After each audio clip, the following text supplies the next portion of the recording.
Good morning, and this episode is going to address biological literacy and the primacy of ecological law. Right here in my hand, I have a very healthy chunk of forest duff, and we have some twigs and leafy matter, some broken down lichens, mosses, and billions upon billions of microbes that are active and living and breaking down this organic matter into soluble nutrients for this forest to uptake and continue prospering.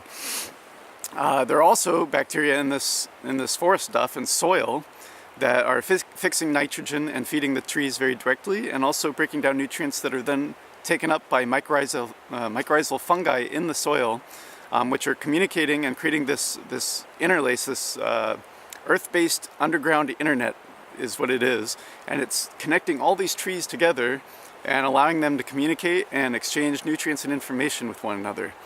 And so what I'm getting at is that this soil is the basis of life. This is the foundation for everything that we see here and everything that we see outside of the forest, whether we're conscious of it or not.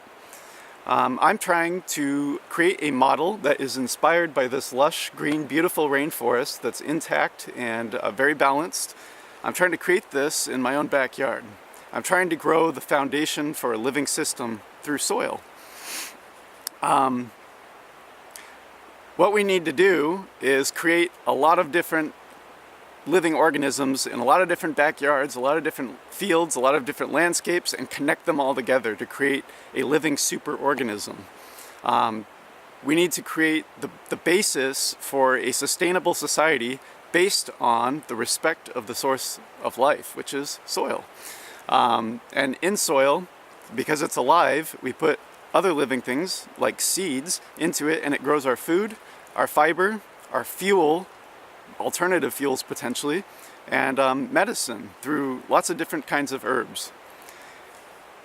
Now, this superorganism I envision is something called Cascadia, and this is a bioregion that's defined by watersheds and natural landscapes. And I feel like this consciousness, this paradigm shift away from what the current model is of nation states and a capitalist economic system is very important for our survival. Because this reconnects us with the land base. It's almost like an indigenous kind of consciousness. It connects us with the source of life, which is nature, and not the United States, and not the military, not the economic system. It's the soil, it's the trees, it's the ferns, it's the medicine here, and the berries, the animals. And so we need to come back to earth, and my project is basically coming back to this consciousness and to build upon it, to protect what's left and to expand so that we can live in a living system. Presently, agricultural systems in the United States are very flawed and actually dangerous. They're eroding the foundation of life, quite literally. When we lose topsoil, when we spray it with petrochemicals like pesticides and put down fertilizers, we are poisoning and killing off this living medium. See, transnational corporations see this medium as the basis of which they can grow profits instead of health. They can grow profits instead of freedom. They can grow profits instead of life, because they see this as property instead of as life, and life can't be owned. Our corporations that dominate agriculture in the United States are genetically modifying seeds by inserting foreign DNA into these seeds so that they can call the seeds their intellectual property. Now, this is very dangerous because it's basically monopolizing our seed supply. It's saying that seeds can be owned by corporations, and that they now own this and we can't use it. And also with this genetic material that they insert into the seeds, it can be passed on to other seeds. So this means that private corporate crops can contaminate organic crops grown in permacultural systems and on organic farms throughout the United States, throughout this land. And so basically they're trying to privatize and monopolize the source of our life. And if they take that, they take everything, because then we don't have, this is the foundation. From this we can grow our own freedom, we can grow our own independence and our own way of life, our own vision, without having to subscribe to a corporate totalitarian government vision of what our future and what our present should look like. Basically, genetically modified organisms are created to metabolize poisons. And so, if you see what I'm getting at, because they're meant to metabolize poisons, which are made of petrochemicals, this connects into why there's a military-industrial complex coming into the Olympic National Forests. See, all military activity is based around resource conquest, because that's what we need. We need these finite, dwindling resources that have already peaked in order to keep the unsustainable system outside of the forest going longer. But it's eventually, because it's inherently unsustainable, it's going to collapse.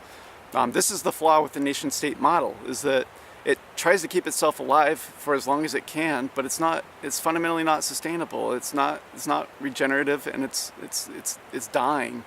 And so I'm saying, instead of clinging on to this dead system, let's refocus on what is living and build from the ground up something new, something that can take its place. This is carbon, and the more of this we make through organic farming practices, through permaculture, through the building of organic and living systems, the more of this we make, the more carbon we sequester from the atmosphere. We create a system of resilience that, in our local region, to become more adaptive to sudden and gradual climatic changes, but also we're helping prevent it. We're helping to beat it back a little bit by basically using this as a kind of carbon sink for what's now permeating the atmosphere. It can come down into the soil, and then it creates more of this, and it feeds all of the life around us. So this is turning a problem into a solution, basically. So my project is connecting life systems at its source, the soil, with creating a system that's more equitable, more desirable, more free, more autonomous, more healthy, not cancerous, and ultimately it connects this respect for life to the reasons, to the agricultural system that currently prevails, and how it's oil and fossil fuel intensive, and why, because of that, we need the military to come into here to train, to potentially secure more resources in the future to keep this terrible system going. So if we come back to this, we'll change our agricultural system, and we'll eventually beat the military-industrial complex.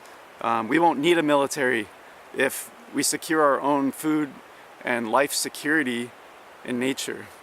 Our lives aren't dependent, on military, and so the fact that they're training is very concerning, because it says that it's something. Our paradigm hasn't shifted enough to see that this is totally unnecessary. Electromagnetic warfare in the Olympic National Forest portends future wars for resources, that are already finite and dwindling, in foreign places on sovereign people's lands, to keep a system going that none of us really care for anyway. So let's get back to Cascadia. Let's get back to our forests. Let's get back to what we can do in our backyards. Let's grow a resilient, regenerative system that uses us humans, like the microbes in the soil, as something beneficial to the forest, as something beneficial to life. Humans don't have to be inherently destructive. We can be creative, and we can be regenerative. There are a lot of great things we can do to facilitate beneficial actions in nature. And so I want to be a catalyst for that, and I invite you into my story and into this project. And this is really meant not just to change my backyard, but to change a whole system at the source of life, right here in this brown, delicious smelling soil. Thank you, and I'll have more videos very soon.